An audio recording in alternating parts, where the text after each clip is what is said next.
मंगला गौरी व्रत श्रावण मास में आने वाले सभी मंगलवारों को किया जाता है। इस व्रत में गौरी जी के पूजन का विधान है। चूंकि यह मंगलवार को किया जाता है, इसीलिए इसे मंगला गौरी व्रत कहा जाता है। मान्यता है कि मंगला गौरी व्रत को करने से वैवाहिक जीवन से जुड़ी समस्याएं खत्म होती है और संतान सुख की प्राप्ति होती है। आज के दिन मंगला गौरी व्रत कथा अवश्य पढ़नी या सुननी चाहिए और दूसरों को भी सुनानी चाहिए। इससे जीवन में कभी भी किसी प्रकार का कष्ट नहीं आता है और सदैव भोले बाबा और माता पार्वती की कृपा बनी रहती है। तो चलिए सुनते हैं मंगला गौरी व्रत कथा। एक समय की बात है, एक शहर में धर्मपाल नाम का एक व्यापारी रहता था। उसकी पत्नी आकर्षक और गुणवान थी। उसके यहाँ किसी भी चीज की कोई कमी नहीं थी, परंतु उसके कोई संतान न होने के कारण वह बेहद दुखी रहता था। वह व्यापारी और उसकी पत्नी दोनों माता पार्वती के अनन्य भक्त थे। दोनों प्रतिदिन पास के मंदिर में जाते और माता गौरी की पूजा अर्चना करते। साथ ही प्रत्येक मंगलवार को मंगला गौरी व्रत रखते थे। बहुत समय बीत गए। एक दिन माता गौरी उनके भक्ति भाव से प्रसन्न होकर व्यापारी की पत्नी को पुत्रवती होने का वरदान दिया, जिसके बाद व्यापारी को पुत्र रत्न की प्राप्ति हुई। घर में खुशियां मनाई गई। कुछ दिनों बाद एक मंगलवार को व्यापारी की पत्नी ने धर्मपाल को बगीचे में मंगला गौरी के पूजन के लिए आम का पल्व व फल लाने भेजी।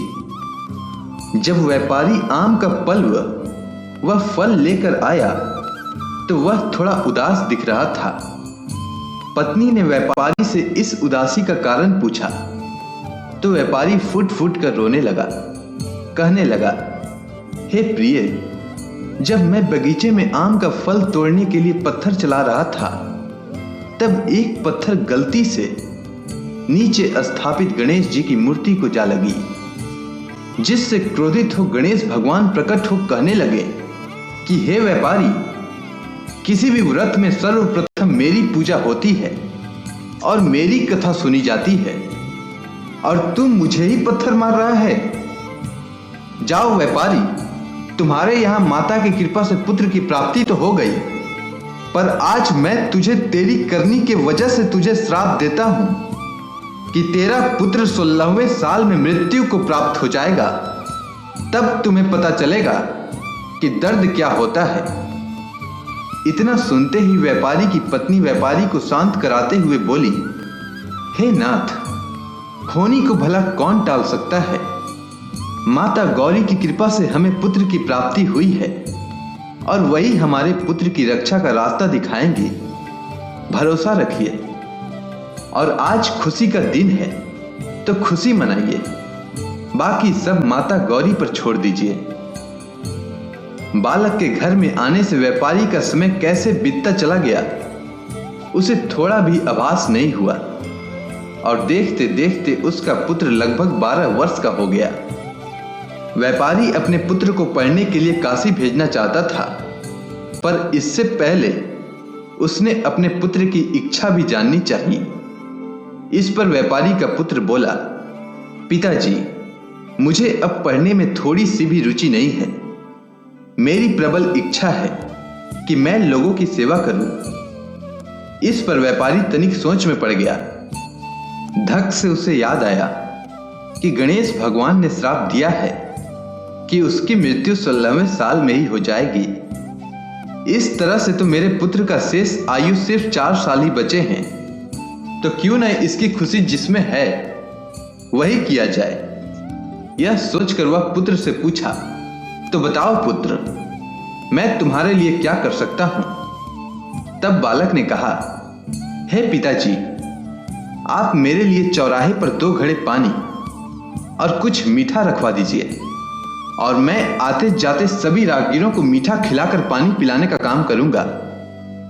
इतना सुनते ही व्यापारी ने तत्काल इसका प्रबंध करवा दिया।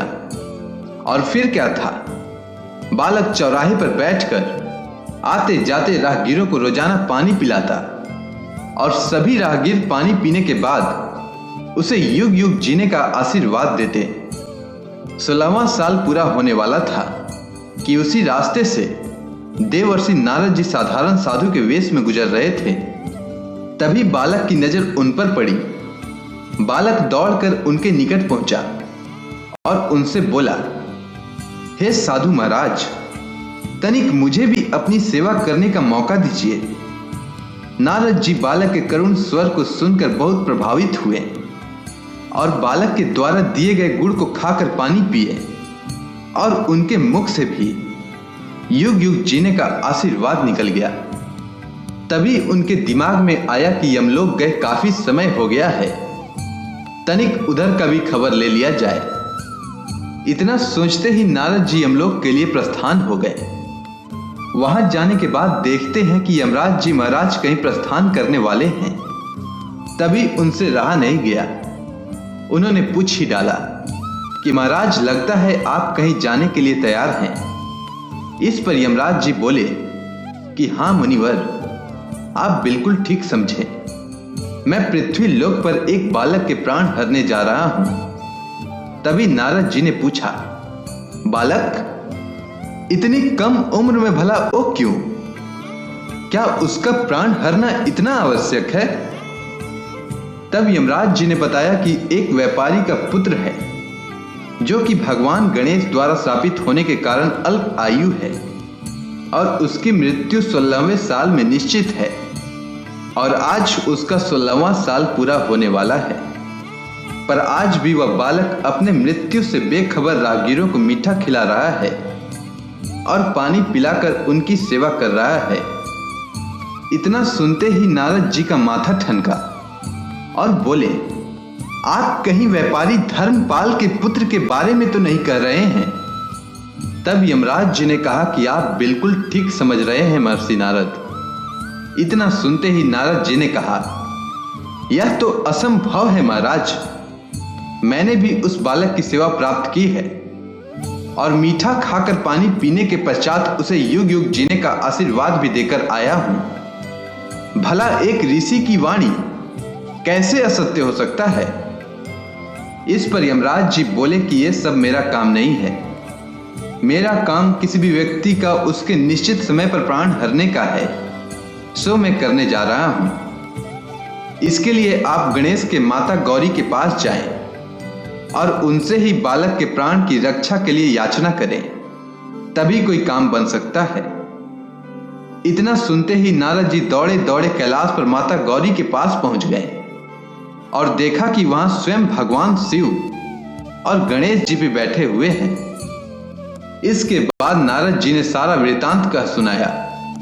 इतना सुनते ही माता गौरी ने कहा, ये तो घोर अनर्थ हो जाएगा कि एक ऋषि का दिया हुआ आशीर्वाद असत्य हो जाए, पर गणेश का दिया हुआ श्राप भी व्यर्थ नहीं जा सकता। अतः इस समस्या का एक ही समाधान है कि पृथ्वी पर एक महिला है जो मंगला गौरी का व्रत करती है, जिसके फल स्वरूप उस महिला की पुत्री के जीवन में कभी भी वैधव्य दुख नहीं आ सकता है। यदि उस युवती के साथ धर्मपाल के पुत्र का किसी प्रकार विवाह हो जाए तो उस बालक के सर से मृत्यु का साया हट जाएगा। इतना सुनते ही गणेश भगवान मंद मंद मुस्कुराते हुए माता गौरी से बोले, आप धन्य हैं माता। किसी के प्राण कैसे रक्षा करनी है यह कोई आपसे सीखे। और अपने स्थान से उठकर गणेश भगवान माता गौरी के चरणों में सर झुकाया। फिर क्या था, नारद जी ने व्यापारी के पास जाकर उसके पुत्र के प्राण की रक्षा का उपाय बताया और फिर व्यापारी ने आनंद फानन में उसने अपने पुत्र का विवाह उस युवती के साथ कर दिया और इस प्रकार माता गौरी की कृपा से व्यापारी का पुत्र दीर्घायु हो गया। अगर आपको यह कथा अच्छी लगी हो तो कमेंट सेक्शन में जय मां गौरी लिखना ना भूलें। धन्यवाद।